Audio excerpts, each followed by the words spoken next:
İnsan Allahla görüşən anda aram olacaq, sakitləşəcək. İnsan baxır, görür ki, bu dünya onun yeri deyil. Başa düşür ki, mən bu dünya üçün yaranmamışam. Bu dünya mənim üçün çox kiçik bir yerdir.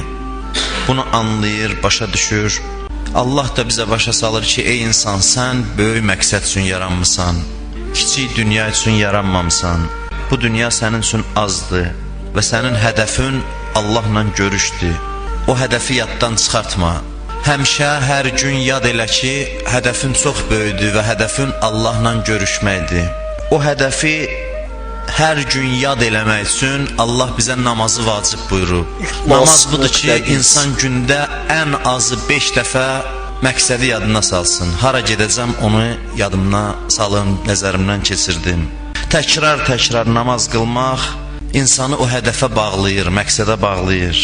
Çünki insan başı qarışır, məqsəd yaddan çıxır. İnsana bu xasdır. İnsanın bu zəifliyi var ki, başı qarışır, tez-tez məqsəd yaddan çıxır. Ona görə gündə 5 dəfə səni işindən qopardır, deyir hədəf yadından çıxmasın, məqsəd yadından çıxmasın. Hərəkətimiz Allaha tərəfdir. Bunu hər gün yad eləyək. Hərəkətimiz Allaha tərəfdir və bizi bir görüş anı gözləyir. Bütün varlıq aləmi insanla Allahın görüş anı üçün yaranıb. O çox ləzzətli andır. Heç bir ləzzət ondan müqayisə olunmaz. Onu gedib görəcək inşallah, qismət olsa onda bəlli olacaq. Onu dillə ifadə eləmək olmur. İnsan bu ləzzət üçün yaranıb ki, Allahla görüşsün. O anın ləzzəti nədir? Onu dünya ilə müqayisə eləmək heç cənnətdən də uza bir məqamdır. Cənnət də aşağı bir dərəcədir. Bu dünyaya gəlmişik ki, Allahla görüşə hazırlaşaq. Burada da ona görə qalırıq. O ana hazırlıq üçün ömür verir Allah bizə bu dünyada. Hazırlıq mərhələsi keçməliyik. Çünki əzəmətli bir hadisədir, birdən-birə olmur. Gərək ona hazırlaşasan. Hamı görüşəcək Allahla. Hamı dinindən, etiqadından asılı olmayaraq, kafirliyindən, dindarlığından asılı olmayaraq. Amma hərə bir cür görüşəcək. Bəzilərini Allah qəzəb sifəti ilə qarşılayacaq, bəzilərini rəhmət sifəti ilə. Allah belə qarşılayacaq. Görürsən, böyük adamla biri görüşə gedir, deyir, bu gün əhvalı yaxşı idi, keyfi kök idi. Bir başqası gedir, deyir, qanı qara idi. Allah amma eyni zamanda biri üçün mehriban, biri üçün qəzəbli ola bilir. Yəni, birinə qəzəbini göstərir, eyni anda digərinə rəhmətini göstərə bilir.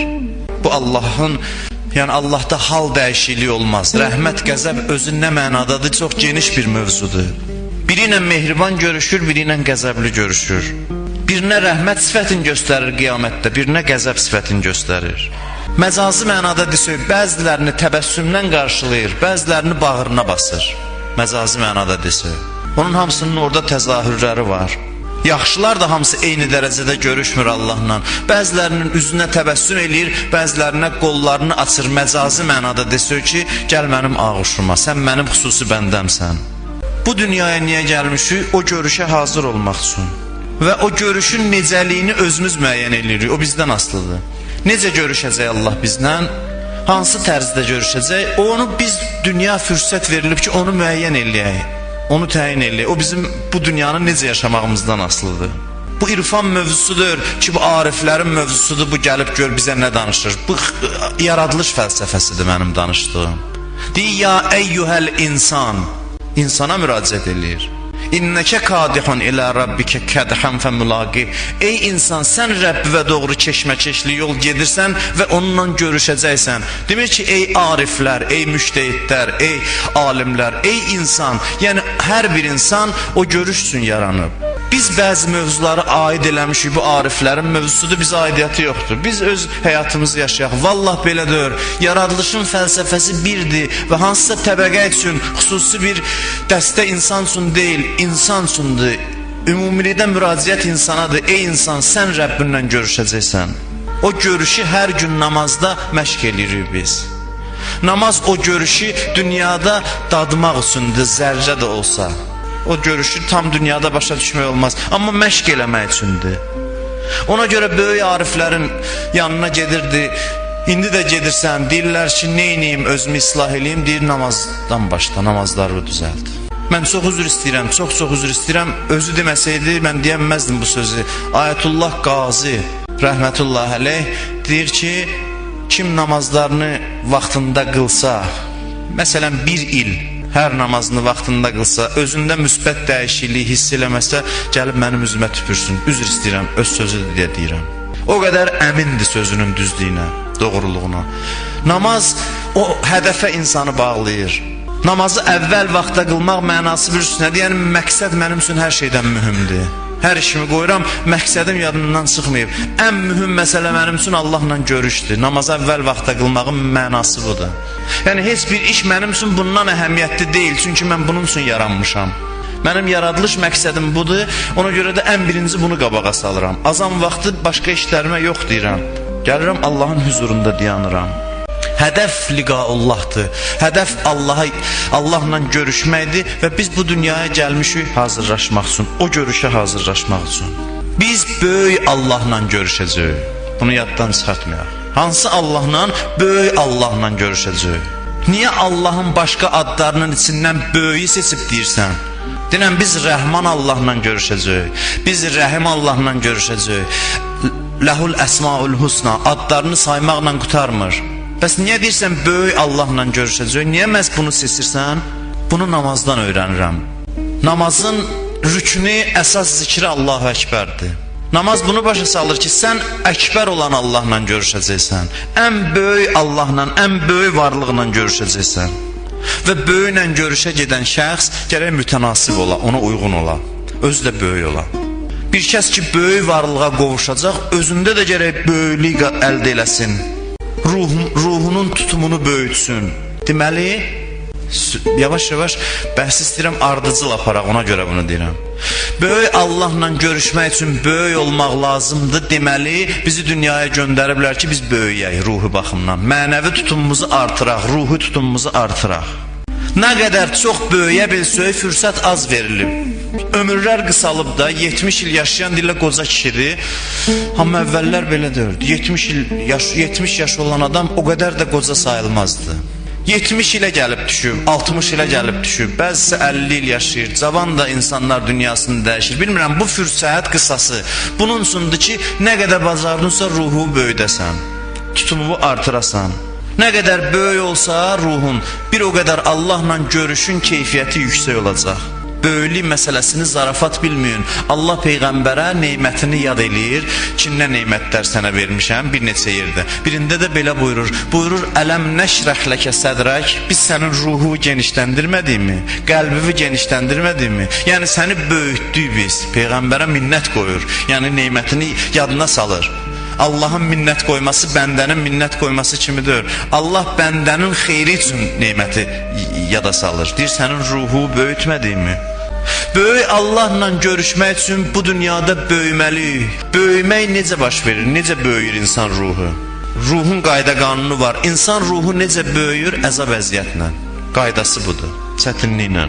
Dünya çətinlik məqamıdır, mövqeyidir, mənzilidir. Hamı gəlib o çətinliyi dadmağa. Çünki hikmət var, mənasız çətinlikdir. Böyümək üçün gərək çətinlik mərhələsini keçəsən. Neyniyək ki, bu ruh çətinlik olmadan böyüyə bilmir. Bunun böyüməsinin düsturu çətinlikdən keçməkdir. Ona görə dünyanı çətinlik məkanı qərar verib. Heç kəs də qaça bilməyəcək. Kim fikrini sərf eləsə ki, necə eləyim çətinliklərdən qaçsın, ömrünü hədər eləyib. Bu mümkündür. Çünki buyurur ki, ləqəd xələqnəl insan fi kəbəd. Keçən dəfə dedim bayan. Biz insanı əzab əziyyətdə yaratdıq, vəssalam. Qaydası budur.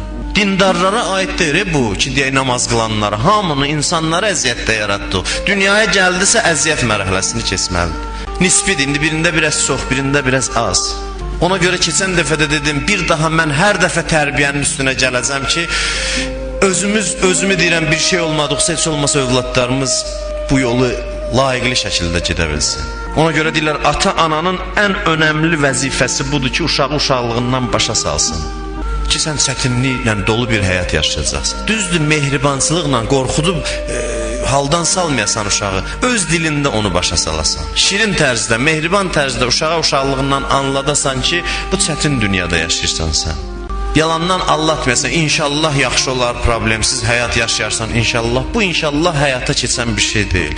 Nə qədər də mehriban olsaq, əleyhissalamdan mehriban olmarıq. 31-ci məktubda keçən dəfə dedim, oğluna məktubun əvvəlində deyir ki, filan atadan, fani olan atadan arzularına çatmayacaq oğluna. Əvvəlcədən xəbərdar edir ki, bil hardasan, özü aldatma. Arzularının hamısına çatmayacaqsan, bir hissəsinə ola bilsin çatasan. Peyğəmbərdən əziz adam yoxdur, arzularına çata bilmədi. Bir getdi bir məsciddə dua elədi, dedi İlahi məndən sonra ümmətim ixtilaf eləməsin. Allah dedi mənim rəsulum, aləmi sənə görə yaratmışam, amma mümkün olan işdir. Bütün varlıq aləmini sənə görə yaratmışam, amma münafiqlər var, zəif möminlər var. Bu ikisi dinin evin yıxacaq. Münafiqlərlə imanı zəif möminlər, nadan möminlər. Bunlar ikisi birləşib bu müşkülləri yaradacaqlar. Sənin duan çox hörmətlidir, amma bu mümkün olmayan bir şeydir. Bu ixtilaflardan bu ümmət keçməlidir, bu imtihanlar olmalıdır. Problemlər var, o bizi qorxutmasın. Gözəlliyi bu da həyatın ki, problemlərlə vuruşasan, böyüyəsən. Həll eləyəsən, növbətisi gəlsin, vuruşasan, həll eləyəsən, belə-belə. Qutarmayacaq. Bəs rahatlıq nə vaxt olacaq? Canımız rahat olsun, o cənnətdə olacaq. Burada olmayacaq. Gözləsən, məyus olarsan, naümid olarsan. Gözləmə onu. Keçən dəfə dedim, döyüş meydanı kimi qəbul edin həyatı. Ringə çıxır döyüşçülər. Arada 15 dəqiqə fasilə, neçə dəqiqə, idmançılar bilər, 5 dəqiqə, 10 dəqiqə. Hər hansı bir idman növündə əsasən bu olur. Həyat belə bir şeydir. İnnə mə'al usri yusra. Çətinliyin yanında hərdən bir nəfəs almaq üçün rahatlıq da var. Əsil rahatlıqdır, əsil çətinlikdir. Həyat çətinlikdir. İnnə mə'al usri yusra. Çətinliyin yanında rahatlıq var. Yəni nəfəs almaq üçündür ki, biraz dincəlim, təzədən döyüşə girim. Bu döyüş ölüm anına qədər ruh bədəndən çıxanacan bu döyüş davam eləyir. Və bu döyüş prosesində insanın ruhu genişlənir ki, yaradılışın fəlsəfəsi budur. Ona görə də uşağı başa salaq. Hərdən biz çox vaxt dəyərlərdən danışırıq. Ay oğul, məsələn, yalan belədir, qeybət belədir, məsələn, bu yorur cavan uşağı, o başa düşmür. Dəyərdən əvvəl gərək başa salasan ki, hansı dünyada yaşayırsan. Ona əvvəlcədən başa salasan.